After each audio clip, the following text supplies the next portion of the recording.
everyone, it's Shell from Scrap Secrets and welcome back to my channel. Today is day 13 in the Countdown to Christmas 2021 series, and we're going to be making this faux fun fold slimline card. To start off with, you're going to take a piece of cardstock that measures 8.5 by 7 inches, and on the 7-inch side, you're going to score at 3.5. So you have a 3.5 by 8.5 inch card base. The piece of green pattern paper that you see me using the ruler on right now measures 3 by 8, and then I made a mark at the 4-inch mark. What I want to do is take that holly pattern paper, take one of the corners, because we're going to cut a triangular piece off of it, place that point of that corner right on that line, the little tick mark that I made, and then what I'm going to do is make 2 more tick marks where the top and the bottom of that pattern paper meet the green pattern paper. I'm doing this all on the back so that I can make my markings, and I'm going to eventually use a ruler to connect those 2 tick marks on the right side to create the triangle that I will then put in my trimmer to cut off. This is going to create the faux fun fold piece, the fold over piece, to make it look like that green written pattern paper is double-sided and we folded a piece of it over. So I'm just placing that in my trimmer and cutting that off. Hopefully this makes sense, and hopefully when you see it put together, if it doesn't, when you see it put together, it will make more sense. So I'm just dry fitting the pieces to make sure everything looks right. And then I realized when I put that on the card base, I think it doesn't stand out enough. It needs a little bit more, something more. So I pulled out my Rustic Wilderness Distress Oxide and went around the edges of the green text pattern paper. You can see I'm very heavy-handed when I add ink to my pieces.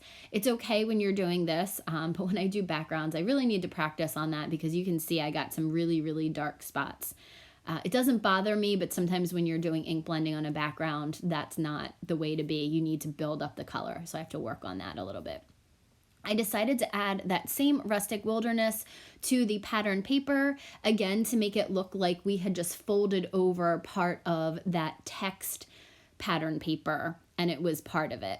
So I'm taking a dry cloth and wiping some of it off because there are some foil pieces where the Distress Oxide just sat on the top of it, so I didn't want it to come off on my hands. I'm now taking some Be Creative Honeybee glue to glue the triangle down. And you can see I'm holding the ruler up to the pattern paper because I made my mark on the other side, on the white side of the paper. You could make another mark, but I just decided to eyeball it, just hold the ruler up and it would be fine. I'm just measuring to make sure that both of the margins on either side of the triangle have very similar margins. It doesn't have to be exactly perfect. When I lined it up back on the card base, I decided that it needed a little bit of something else still. So I added a piece of red cardstock, and that measures 3.25 by 8.25. So now gluing the pattern paper down to that, and then I will glue it onto the card base. I thought the front looked a little bit plain still, so I decided to go over to my Cricut and cut out Happy Holly Days to put on an angle on the top, or on both sides of the triangle. So I cut it out several times from red cardstock, and then I cut it out from this candy cane shaped cardstock that I had. So what I did was I cut out, I believe it was 3 layers of each letter, glued them together, and then glued the candy cane color piece on top of it. So I created my own dimensional layers. And I love doing this. You could buy thickers and things like that that already have the dimension on it. But for me, there's never enough of the right letters. And I always have random letters like V, X, Y, and Z left over. And never enough A's, E's, any of the vowels, or, you know, the S's or R's, any of the more prominent letters in most words. So I decide to make my own. It's very easy to do with the Cricut. You just pick out the font and the size that you want and then just cut it out multiple times. So like I said, I believe I cut it out 2 or 3 times in the red and then 1 time in that candy cane stripe paper. So what's great about that is that you don't have to use up a lot of your fancy paper like this, the candy cane stripe one. I didn't want to use a ton of it, so I just used it for the top layer and then just used a regular red cardstock for the bottom.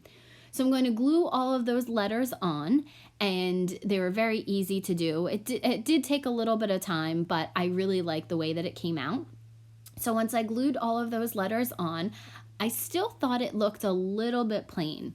So was racking my brain on what I could do because I didn't want to cover up the text on the back of it. I didn't want to put an image in the middle of that holly paper.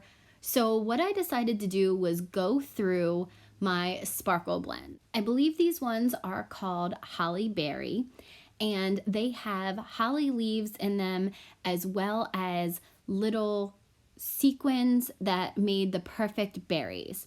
So I pulled out the leaves, I glued them on to the sides of the holly and the happy, and made my own holly berries, which was really, really cool. So if you have sparkle blends, most people think, oh, you have to use them in shaker cards, but you don't. You really can use them as accents to cards, and that's what I decided to do with this. I made my own holly berries that went along perfectly with the card that I was creating.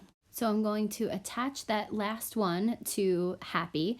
Again, I'm just going to be using that Honeybee Bee Creative Precision Glue to put on the back of them. I did have to kind of push them down. The holly leaves are almost like 3D. They have a little bit of curve on the back of them. So you do see me pushing them down there because they were not really adhering to the paper at first, but I do actually put something over top of them so that they will hold into place.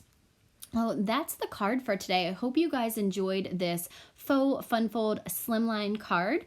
If you haven't already, please hit the subscribe button, like, and comment. I love hearing from you guys. And I will see you guys again real soon for another video.